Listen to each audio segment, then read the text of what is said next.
katika dunia. Sisi tulikuwa mbali na upendo wa Mungu, wala hatukuhesabiwa kama watu walio na thamani katika dunia, walio na thamani katika dunia.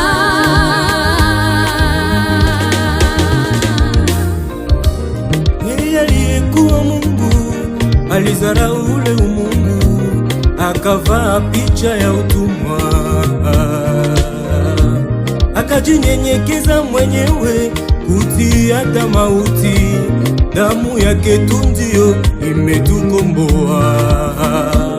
Yeye aliyekuwa Mungu alizarau ule umungu, akavaa picha ya utumwa,